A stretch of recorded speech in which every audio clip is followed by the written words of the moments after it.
Ever wondered why some ads stick with you long after you've seen them? Or why certain lines in a speech make you stop and think? It's all about how language is used, specifically, figures of speech. A figure of speech? You must be wondering, what's that? Well, let me tell you. A figure of speech is a way of using words to create a specific effect, often to express ideas in more vivid, imaginative, or impactful ways.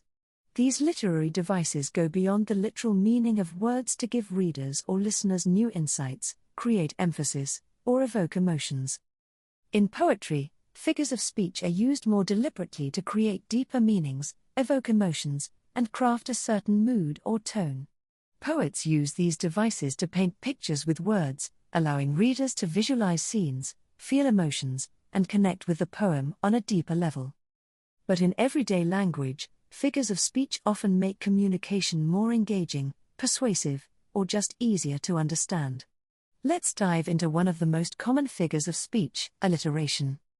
Alliteration is when the same consonant sound repeats at the beginning of nearby words. It's a simple trick, but it can have a big impact. Let's see how alliteration works in the real world. Ever heard of Dunkin' Donuts? That doubled sound makes the name stick in your head, right? That's alliteration at work. Another great example is Best Buy. The repeated B sound is simple but effective, making the name easy to remember and associate with quality. In poetry, alliteration adds rhythm and musicality. Take this line: the fair breeze blew, the white foam flew. The B and F sounds create a smooth, flowing effect that enhances the imagery and makes the scene come alive. Even movie titles use alliteration to stand out. Peter Pan is a great example. The repeated P sound makes the title playful and easy to remember. And who doesn't love a good tongue twister? She sells seashells by the seashore. Alliteration turns simple phrases into fun challenges that test your speaking skills. So whether it's in ads, poetry, or just everyday conversations, alliteration adds a special touch that makes words stick with us. It's a simple technique with a big impact. So, we've just explored how alliteration adds a musical rhythm to words, making names like Dunkin' Donuts and phrases like Peter Piper picked a peck of pickled peppers stick in our minds. But what if I told you there's a figure of speech that helps us see things in a whole new light?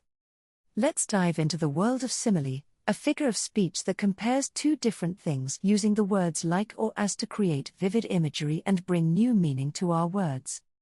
A simile is a figure of speech that draws a comparison between two unlike things using the words like or as. This simple tool can transform ordinary descriptions into something much more vivid and relatable. Ever heard someone say, "She's as brave as a lion"? This simile compares a person's courage to that of a lion, instantly conveying their fearlessness. Or how about, "The sky is as blue as the ocean"? This simile helps you visualize the deep, rich color of the sky by comparing it to the vastness of the ocean. When someone says, "You are sleeping like a log," they're using a simile to describe how deeply and still you're sleeping, just like a motionless log. In poetry, similes create beautiful imagery. For example, "My love is like a red, red rose," compares love to a vibrant, blooming rose, full of life and beauty. Another lovely example is, "Her eyes are as bright as stars." This simile draws a comparison between the sparkle in someone's eyes and the twinkling of stars, evoking a sense of wonder and admiration. Similes are simple yet powerful tools that help us paint pictures with words, making our language more expressive and our thoughts more vivid. So next time you want to make your words more impactful, try using a simile. Up next on our list, we have metaphors. If similes are like a gentle nudge, then metaphors are more like a bold statement, taking comparisons to the next level. A metaphor is a figure of speech that makes a direct comparison between two unrelated things, without using like or as. It's about saying one thing is another, giving our language more power and depth. Take the phrase, "He's a shining star." This metaphor doesn't just compare someone to a star, it says they are a star, highlighting their brilliance and importance. Or consider, "She's a beast on the field."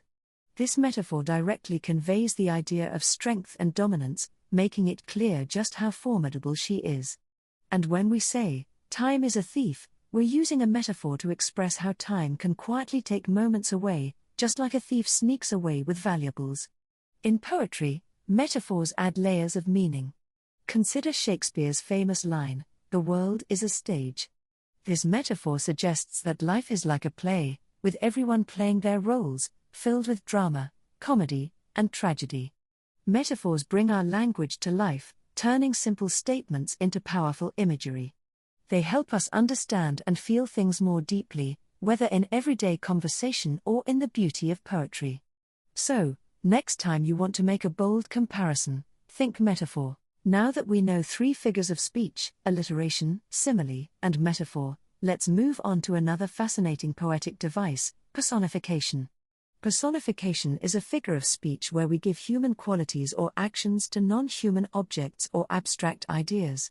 It's a way of making things come alive in our language, helping us connect with them on a more personal level. Take the phrase, "The wind whispered through the trees." This personification gives the wind the human action of whispering, making the scene feel more serene and mysterious. Another example is, "Time marches on." Here, time is given the human action of marching, emphasizing its relentless and unstoppable nature. And when we say, "The city never sleeps," we're personifying the city, suggesting it's alive with constant activity, even through the night. In poetry, personification adds depth and emotion. For example, "The moon gazed down on the lovers" personifies the moon, giving it a gentle, watchful presence that adds to the romantic atmosphere. Personification breathes life into our language, turning inanimate objects and abstract ideas into something we can see, feel, and even relate to. Whether in everyday language or poetry, it helps us create vivid, emotionally charged scenes. So next time you want to make your words come alive, try using personification. Hope you're finding the video both interesting and informative, and I hope you're grasping every bit of it. If so, can we move ahead with our next figure of speech? Let's dive into oxymoron. An oxymoron is a figure of speech where 2 seemingly contradictory terms are combined to create a unique or thought-provoking effect. It's like bringing opposites together to highlight a deeper meaning or a complex idea. Let's start with deafening silence. It's an oxymoron that pairs deafening, which means very loud, with silence, which means no sound at all. Together, they create a powerful image of an intense, overwhelming quiet. Next, we have bittersweet moment. This oxymoron combines bitter, which implies sadness, and sweet, which implies happiness, capturing the complexity of emotions we often feel in significant life events. In poetry, oxymorons add depth and intrigue.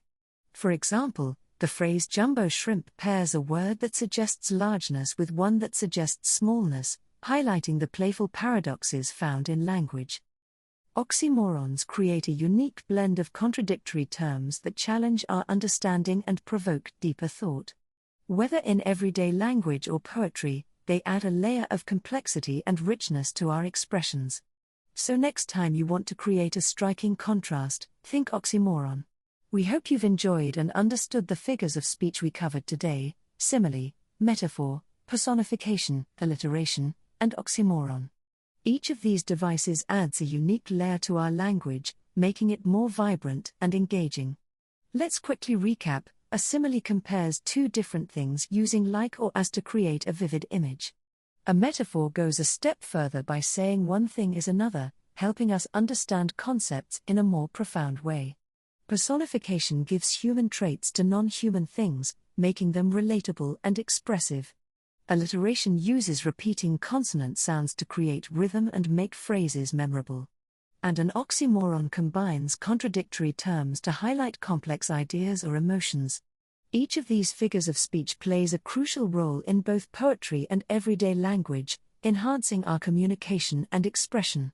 New subscribers, welcome to Edu Quest Horizon. We're all about exploring and mastering the English language with engaging lessons and insightful content. Make sure to hit the subscribe button and tap the bell icon so you never miss an update from us. And to our wonderful existing subscribers, we appreciate your support. Show us your love by hitting the like button and sharing this video with friends who might find it helpful. Thanks for watching, and stay tuned for the next part of our series on